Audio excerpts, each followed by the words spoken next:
गौतम बुद्ध जब भी अपना प्रवचन समाप्त करते, अपने शिष्यों को 3 बार समझाते और कहते कि जाओ, अब अपना अपना काम करो।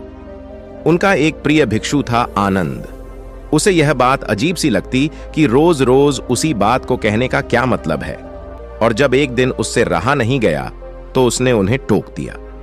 बुद्ध धीरे से मुस्कुराए और बोले, आनंद, तुम्हारा कहना अपनी जगह पर सही है कि भिक्षु को रोज रोज क्या समझाना कि जाओ अब अपना अपना काम करो, पर शायद तुमने यह ध्यान नहीं दिया कि धर्म सभा में सिर्फ भिक्षु ही नहीं, आसपास की बस्तियों के बहुत से लोग भी आते हैं।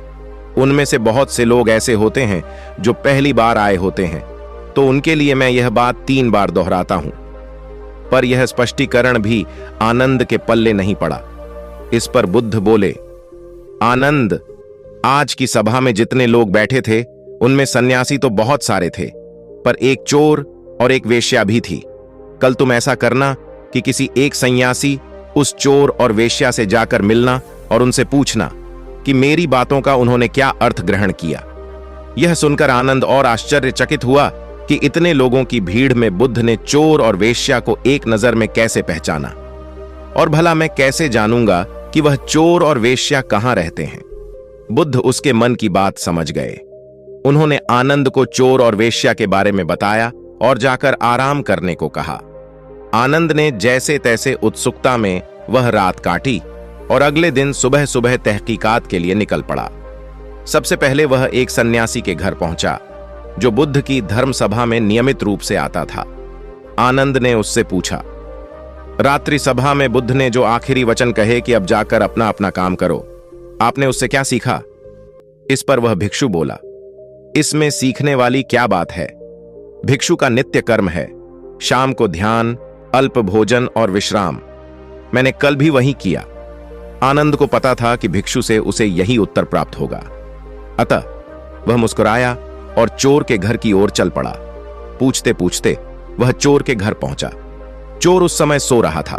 उसे उसके घर वालों ने जगाया और बताया कि भिक्षु आनंद उससे मिलने आए हैं।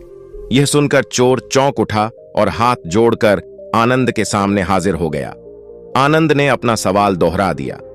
रात्रि सभा में बुद्ध ने जो आखिरी वचन कहे कि अब जाकर अपना अपना काम करो, आपने उससे क्या सीखा? चोर विनम्र शब्दों में बोला, भिक्षु, बुद्ध तो अंतर्यामी है, इसलिए आपसे क्या छिपाना। मैं कल रात पहली बार बुद्ध की धर्म सभा में गया और उनके प्रवचन सुने। मेरा तो जीवन ही सफल हो गया। बुद्ध के प्रवचन सुनने के बाद मैं उनके कहे अनुसार अपने काम यानी कि चोरी करने निकल पड़ा, और कल इतना तगड़ा माल हाथ लगा कि अब आगे मुझे चोरी करने की जरूरत नहीं पड़ेगी। अब मैं अपना जीवन आराम से काट सकूंगा। चोर की बात सुनकर आनंद हैरान रह गया। वह वहां से उठा और वेश्या के घर की ओर चल पड़ा। वेश्या आनंद को देखते ही पहचान गई। उसने आनंद को प्रेम पूर्वक घर के भीतर बुलाया और उनके लिए जलपान लेकर आई।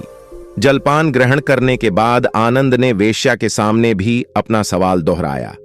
यह सुनकर वेश्या बोली, भिक्षु, भगवान बुद्ध ने अपने प्रवचन के अंत में कहा कि जाओ अपना अपना काम करो। सो प्रवचन के बाद मैं अपने घर आई और अपनी नाच गाने की महफिल सजाई, लेकिन बुद्ध के आशीर्वाद से कल के जैसी महफिल तो कभी नहीं सजी। कल मेरी महफिल में कई बड़े बड़े राजा महाराजा पधारे। उन लोगों ने प्रसन्न होकर इतना धन धान्य मुझे दिया कि अब मुझे धन के लिए ये कर्म करने की आवश्यकता ही नहीं पड़ेगी। आनंद के आश्चर्य की सीमा न रही। वह वहां से वापस महात्मा बुद्ध के पास गया। उसने बुद्ध को जाकर प्रणाम किया और उन्हें सारी बात कह सुनाई। बुद्ध बोले, आनंद, इस संसार में जितने भी व्यक्ति हैं, सबके मस्तिष्क अलग अलग हैं। वे सभी लोग अपनी बुद्धि और क्षमता के अनुसार ही हर बात का मतलब निकालते हैं। इसीलिए मैं अपनी इस बात को 3 बार कहता हूं कि जाओ अब अपना अपना काम करो। इसके पीछे मेरी सोच यही है कि किसी के समझने में कहीं कोई कमी न रह जाए, लेकिन इसके बाद भी लोग उस बात का मतलब अपने अपने हिसाब से समझते हैं और इसका कोई उपाय भी नहीं है। इसीलिए ये सृष्टि ऐसी है। हम इसे बदलने के लिए लोगों को प्रेरित तो कर सकते हैं, पर हमारी बातों का कितना असर उन पर होगा, यह कोई नहीं जानता। इसीलिए मैं सभी के साथ एक समान व्यवहार करता हूं कि हर व्यक्ति अपने अनुभव और समझ के अनुसार किसी भी बात का अर्थ निकालता है और यही दृष्टिकोण जीवन को विविध बनाता है। हमें दूसरों के नजरिए का सम्मान करना चाहिए और उनके विचारों को उनकी समझ के अनुसार समझने का प्रयास करना चाहिए।